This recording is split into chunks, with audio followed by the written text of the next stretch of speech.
Hi, I'm Gareth Hollis, and welcome to episode 11 of Everything You Never Needed to Know About Me.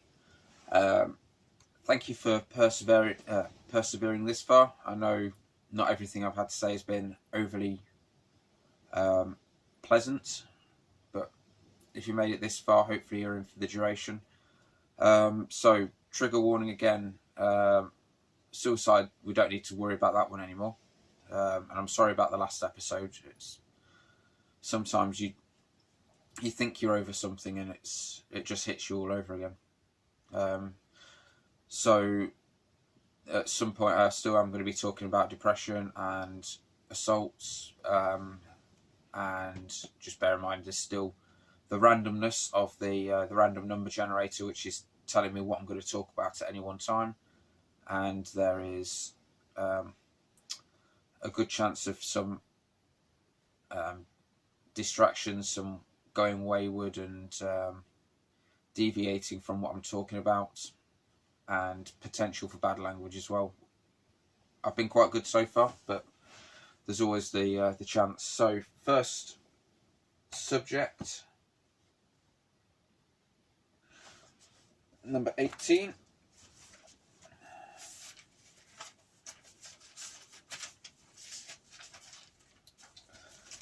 There we go. Nice subject. Now, the lottery. How many of you have had dreams about winning the lottery? I'm guessing a lot of you have fantasised about it at some point. So I don't know if you've ever actually put much thought into exactly what you do. Obviously, you probably think, well, buy a house, buy some nice cars, go on some holidays or a cruise, and have nice clothes and never have to work again. And obviously, I've had very similar thoughts, but I just thought I'd go through some of the things that I'd do if I won the lottery. So first off, I'd like to buy the house I grew up in, which is in Leicester. We grew up in quite a nice house, and when my dad remarried after my mum died, we moved away. We sold the house, and I think it's a mistake. Really, I think it's a mistake that my dad regrets, and I know that the whole family really would love to have that house back in the family again, because it was a great house. It was a house that my dad put a lot of himself into, and my mum as well. Both put a lot into turning it from a pub into a nice house, and it would be a lovely house again. As well as buying that house, I would like to buy a house in Australia. The reason being that I don't like the cold.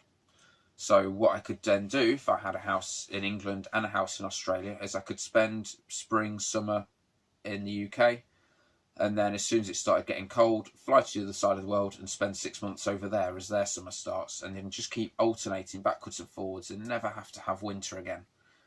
I know, first world problems.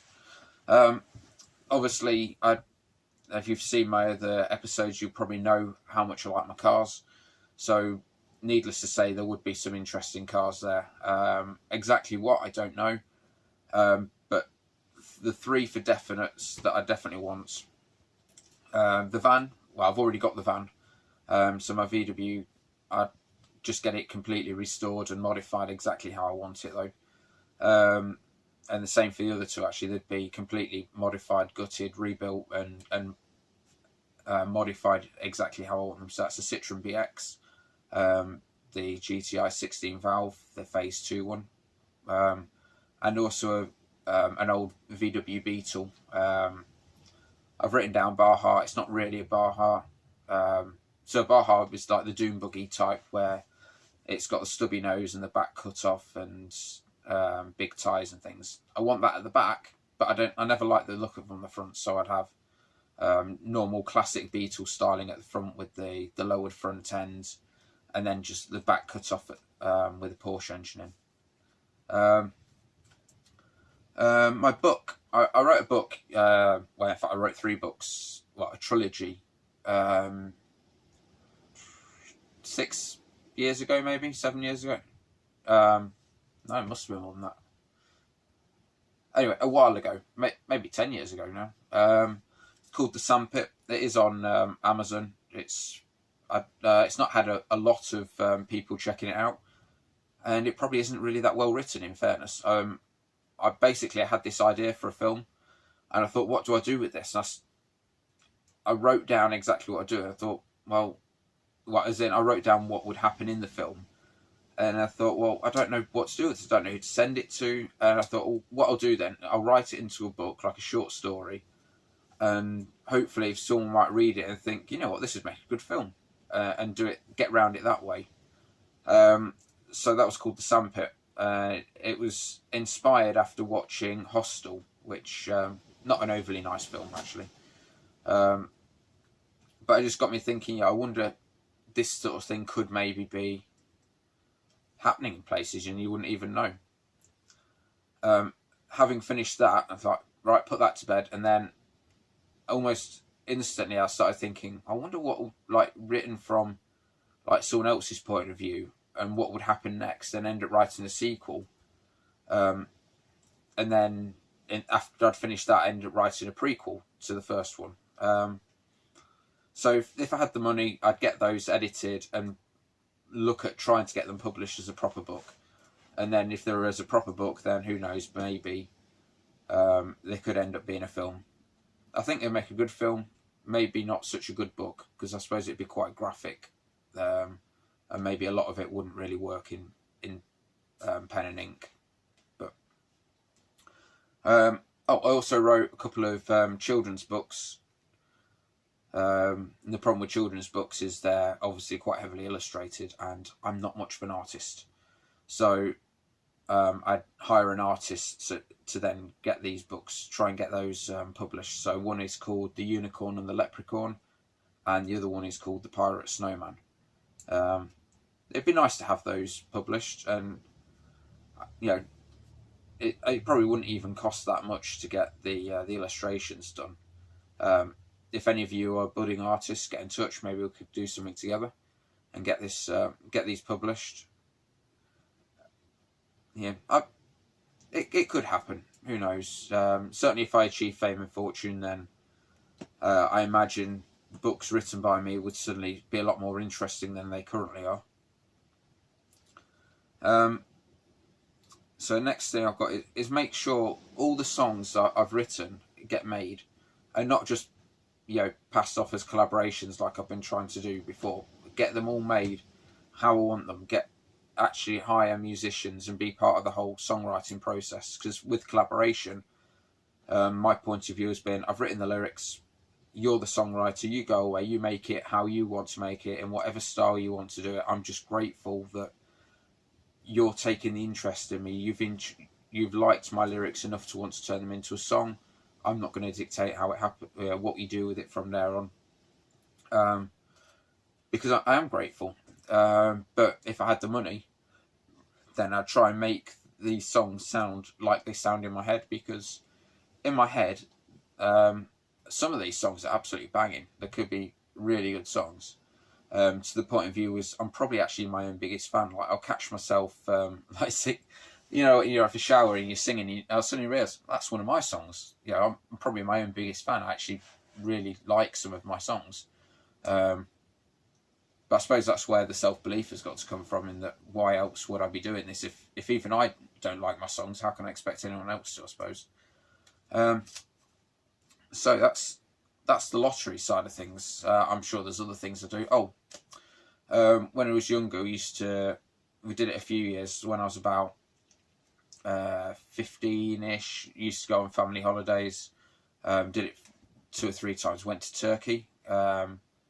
And what I'd love to do is buy a holiday villa out there that then the whole family could just use. So any time they think, okay, I've got a couple of weeks free, book some flights, and they've got the accommodation already there. So that'd be nice. Potentially have a few family holidays out there, have a car out there, so people could just go exploring and they don't need to worry about everything. It's all just there, it's taken care of, and it's there to use any time they want. But all right, I think that's me exhausted for lottery.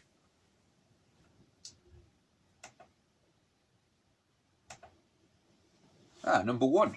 It's taken a while to get to number 1. Like my Christmas song, which still hasn't got to number 1.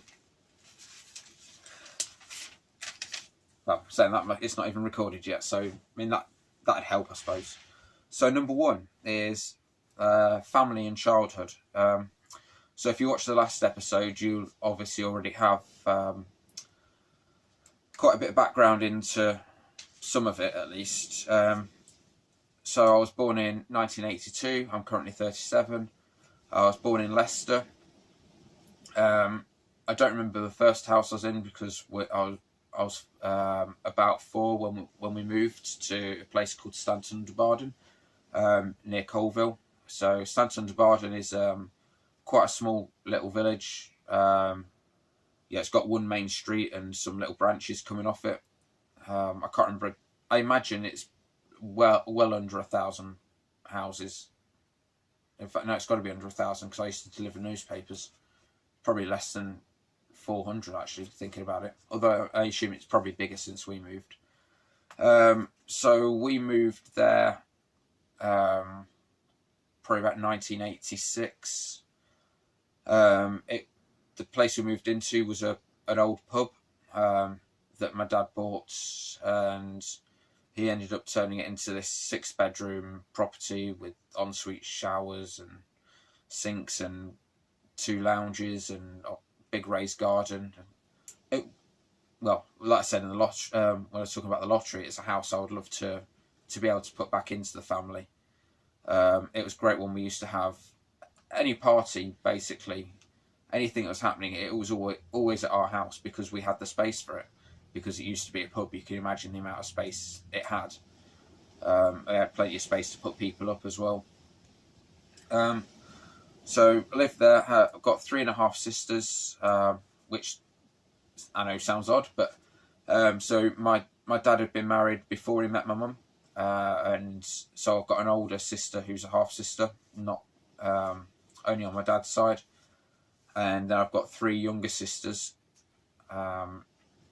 ranging from 2 to 5 years younger than me. So my half sister and my youngest sister are currently living in Leicester still, but I moved back to Leicester. And then I've got one sister living in Lincoln and one sister living in Australia. She actually decided to go travelling, so she took herself to New Zealand for a year, then she took herself to Australia, where she ended up falling in love, and then she went to China, and then she went back to Australia to and got married to that person, and they now have a child together. And at some point I would like to go visit, but flights to Australia are not cheap, especially when there's 4 of you. But it'll happen one day. I'll definitely get out to Australia. I don't have much on my bucket list, but going to Australia is on there. So growing up, my mum was a nurse. She used to work nights, and she was also doing working on. She was going to night school on other days. I can't remember exactly what it was she was studying. But I know she'd always wanted to be a nurse. She'd always wanted to have 4 children as well, which quite ambitious, but she got what she wanted. And having 2 children myself, I can say I definitely would not ever put myself in a position where I'd want 2 more, because they're a lot of work, and I can't imagine we were particularly easy when I was younger either. My dad, as I say, had been married already when he met my mum. In fact, something I found out when I was going through a vetting process for work, I had to go through this big application form. One of the things I asked was like, Mum she'd never changed her name. And my dad said, actually, yes, she did. She changed her name to Hollis. So when they got together, and when I was born, my dad was actually still married to his ex-wife. So my mum had changed her name to Hollis, so that on the birth certificate it was both my parents had the same surname, so it looked like they were married even though they weren't. So then when it went in the newspaper, apparently my dad's first wife got a bit upset about it, saying, "How can she be calling herself Hollis? I'm still your wife." And yeah, families, eh? So yeah, she changed her name. So my dad has had so many different jobs, like working on a market, selling double glazing. When I was younger, he used to. His primary job was as a truck salesman. He was very good at it as well. Actually, he was earning probably then similar to what I'm earning now. And we're talking 1994, so we're talking 25 years ago, 26 years ago, and he was probably earning then the same amount as I'm earning now, because it was done on commission, and he was good at what he did. But unfortunately, when my mum passed away, he had to give all that up to look after us. And on the side of that, he was also selling cars. So he'd go to the auction, and he'd borrow a truck from work, and he'd come back with a car transporter with like 8 or 10 cars on it. I know he said he used to, sort of typically you probably make money on 6 cars, break even on 2 cars, and probably lose on 2 cars. But actually, one of those, I remember one of them he sold to my grandparents on my mum and dad, on my mum's side, and they had this car for years. This it's the car I always associated with them. This white Vauxhall Cavalier, and it's actually the reason I ended up going and buying the Cavalier I've got now, which I've had for 3.5 years. So the circle of life. Things go around full circle sometimes. But my dad's always worked hard anyway. So on top of doing that, he was also renovating the house to like building walls and sectioning it. He did a lot of the work himself, a lot of the wiring, a lot of the plumbing, a lot of the tiling, wallpapering. He just taught himself all this stuff. I think he even did a lot of the carpeting, and built the bar, did all the kitchen. I think it's a different generation, because I mean, I respect the talent that went into that, but I think actually that sort of generation, a lot of people did that sort of thing themselves, and it gets forgotten about these days, that so many people like my sort of generation, we wouldn't have a clue doing all that stuff for ourselves. The thought of doing like wiring my house, or not that I've got a house, but wiring a house or doing the plumbing, it scared me, to be honest. I wouldn't really know where to start. So anyway, he's still hard working now. He turned 70 this year, and he's currently driving lorries for a living.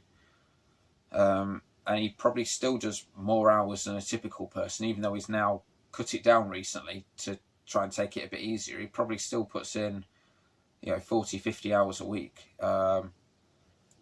which again, it's a different mentality, because I can't imagine doing that many hours at that age. And to be perfectly honest, I hope I never have to. I suppose that's why I'm made some of the choices I've made, things like the military, so I know that at some point I'm going to have a pension, so I can take things easier, so I can work either a job I've got more interest in, or I can work an easier job with less hours, so I can do something else I'm interested in, like alongside it, more as a hobby. But the thought of getting to 70 and working that many hours. Another thing I found out about my dad, that I realised about my dad, it was when I turned 37. Interesting, when I turned 37, I realised I wasn't already 37. I'd spent the last year thinking I was 37, which sounds really stupid. And I suddenly did the maths and thought, I've been 36 for the last year. I'm only now 37. Anyway, aside from the point, so my dad turned 30. At the time my dad turned 37, he had a week-old child. So my youngest sister was only born a week before my dad's 37th birthday, and I just thought, I can't imagine having a newborn baby now. Children are hard work. So I mean, my dad has always put the effort in anyway with everything, and I know that he's, like you say, he's still working all these hours. He's still got no money. He's never recovered financially from having to give up work and having that massive mortgage, and from being married 5 times, let's face it, that's not cheap. Or, well, being married and being divorced several times isn't cheap. And, yeah, even though he's got no money, essentially, I know that if I ever needed anything, you know, he'd be the first ones.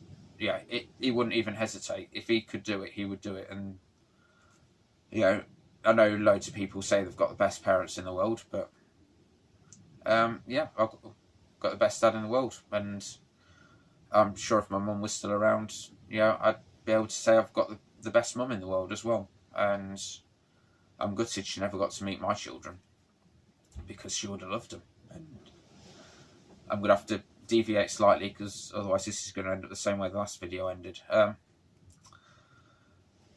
So childhood, I'm not going to go too much into it. It was a happy childhood in some respects. I certainly I didn't have everything I wanted, but I had everything I needed. We weren't an affluent family, although I said my dad was earning decent money. He also had a massive mortgage because of this house, and having 5 kids obviously wouldn't have come cheap. If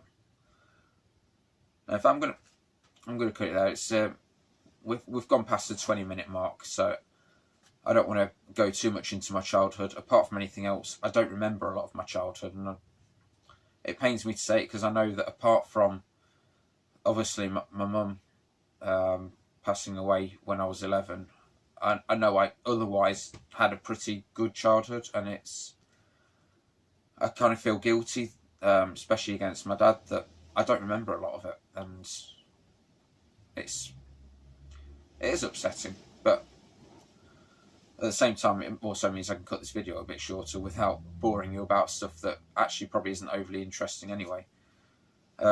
Also, I've got school as a separate subject, so some of it's going to get covered anyway. So thank you for watching. Please like and subscribe. Please stay tuned for the next video in the playlist, and I'll see you next time. I appreciate you taking the time to get to know me like this. Right.